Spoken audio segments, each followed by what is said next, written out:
Bonsoir Renaud Lifshitz.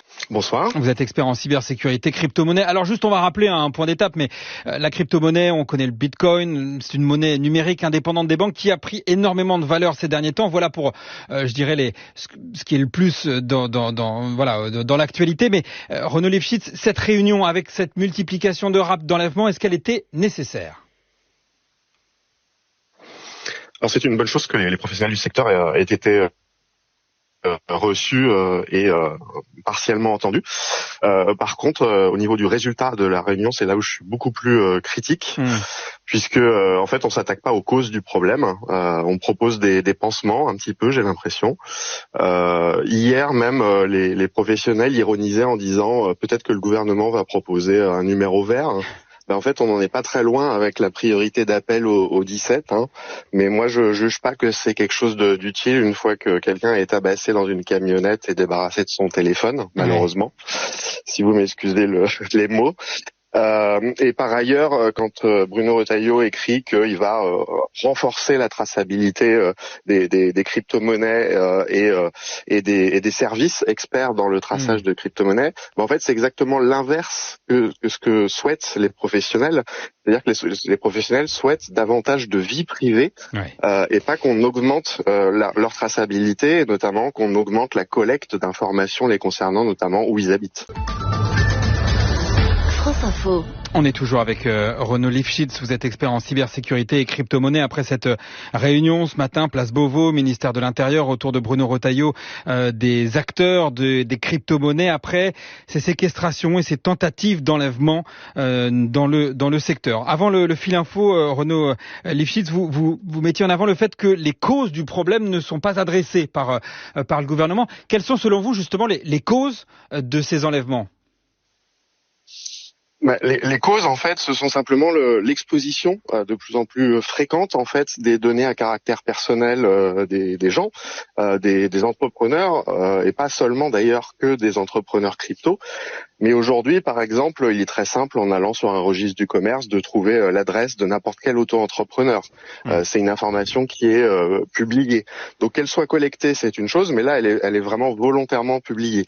Et au-delà de ça, il y a plein de réglementations différentes liées notamment à la réglementation bancaire et des réglementations crypto plus spécifiques, comme la Travel Rule, par exemple, qui impose de collecter dans les mêmes fichiers informatiques et l'identité des gens et leur adresse de domicile et leurs adresses de crypto-monnaie dans exactement les mêmes fichiers. Et sachant qu'une adresse de crypto-monnaie, en fait, permet de voir le solde de l'épargne des gens, puisque la blockchain est un registre transparent et à partir de l'adresse, on peut voir exactement le montant de détention des actifs. En fait, on a dans le même fichier l'identité de la personne, où elle habite et combien elle a comme argent ou comme valeur en crypto-monnaie chez elle. Donc c'est du pain béni en fait pour les attaquants. Si on répète, c'est-à-dire qu'en fait la réglementation européenne, pardonnez-moi, oblige à des données, des informations personnelles, les noms, les prénoms, les adresses, effectivement jusqu'à quasiment en fait tout ça c'est comme si on avait en cas de fuite de données, en cas de piratage, on peut avoir accès à quasiment comme si on pouvait lire dans les relevés bancaires des personnes qui ont des crypto-monnaies. Eh ben c'est exactement ça en fait. C'est exactement comme si votre banque en fait avait la totalité de la liste de vos actifs de valeur chez vous, alors que ça la regarde pas au final. La question de la vie privée, on l'entend évidemment. Les annonces qui ont été faites, donc effectivement un accès prioritaire au 17, le numéro de police secours, une collaboration renforcée avec la police et la gendarmerie pour vérifier. Je vous donne certains éléments, des briefings sécurité assurés par les unités d'élite. Ça n'est pas à la hauteur selon vous? Clairement pas.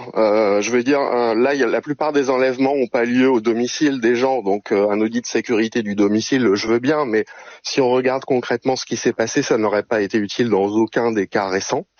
Il faut être très clair, le 17, pareil. Dès lors que vous êtes enlevé, il est déjà trop tard, donc on s'attaque pas encore une fois aux causes, mais uniquement aux conséquences.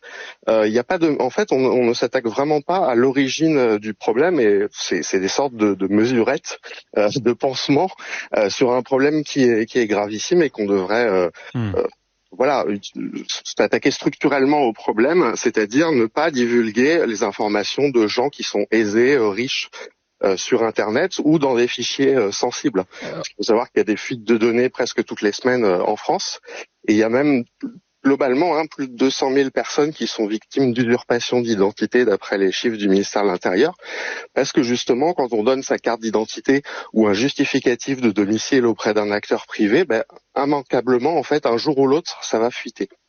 Renaud Lifshitz, je rappelle que vous êtes expert en cybersécurité, en crypto-monnaie. Est-ce qu'aujourd'hui les entrepreneurs de la crypto vivent cachés comme des VIP? Est-ce qu'ils vivent sous protection comme les footballeurs? Non, pas du tout. En fait, on est déjà très conscient des risques. Ça fait déjà 2-3 années qu'on est très conscient des risques et que la plupart des entrepreneurs se protègent. Notamment dans les entreprises, on utilise ce qu'on appelle des portefeuilles multisignatures, simplement pour éviter qu'un des directeurs de l'entreprise parte avec toute la caisse de l'entreprise, sans l'accord de ses associés, par exemple. Donc, on a déjà ce dispositif qui est mis en place, non pas pour éviter le vol, on va dire, externe de crypto-monnaie, mais pour éviter le vol interne de crypto-monnaie. Donc, on a des dispositifs de ce type-là, y compris aussi des verrouillages temporels qui nécessitent en fait des délais importants quand le montant qu'on souhaite retirer est important aussi, donc qui évite d'agir dans la précipitation ou sous la contrainte d'une arme. Mais ça c'est côté business, c'est côté entreprise. Au quotidien, dans la vie privée, puisque vous en parliez tout à l'heure, est-ce que les entrepreneurs font attention aux lieux qu'ils fréquentent, aux personnes qu'ils rencontrent? Est-ce qu'il est rentré dans les mentalités de dire à ses enfants, tu ne traînes pas à la sortie de l'école? Enfin, on en est là? Ça c'est déjà des choses qui sont courantes, et contrairement à ce qu'on pourrait penser, ou ce que en tout cas certains politiciens ont dit, les enlèvements récents ne touchent pas des influenceurs qui flambent sur les réseaux sociaux en montrant des voitures de luxe. On n'est pas du tout dans cette population-là.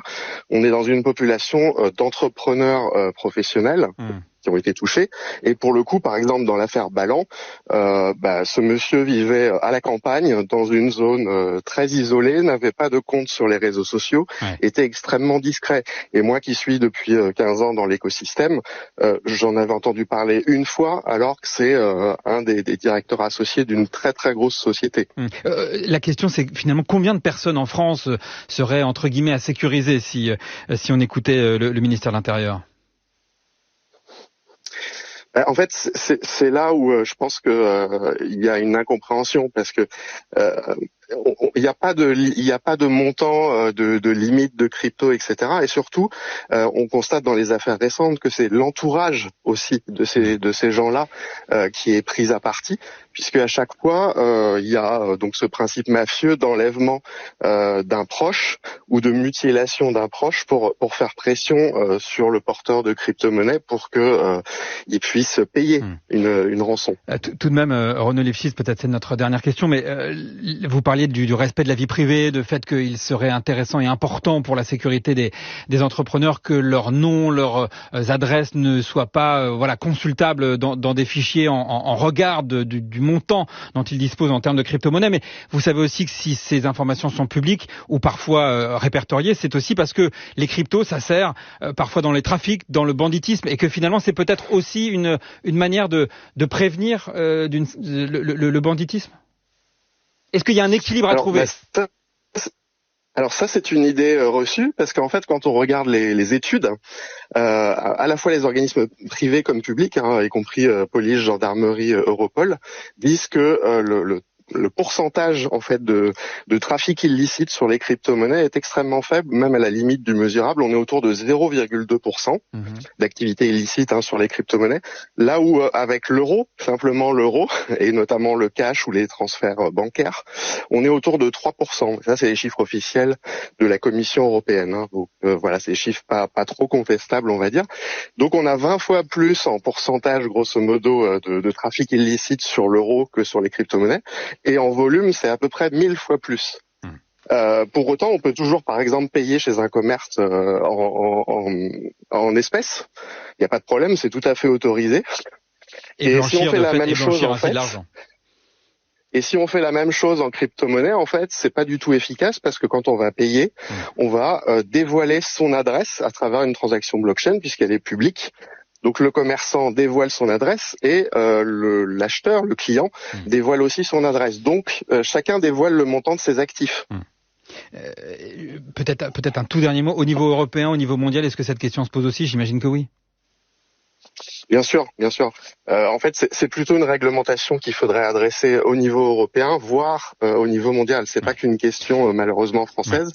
On a une sorte de surréglementation et de surcollecte qui, couplée à la transparence de la blockchain, fait qu'il y a des informations extrêmement sensibles qui sont recoupées dans les mêmes fichiers et qui finissent invariablement par fuiter. Il y a déjà 23 plateformes d'échange de crypto-monnaies qui ont été piratées et sur lesquelles ces informations ont fuité. Donc c'est pas un risque hypothétique, c'est déjà arrivé 23 fois.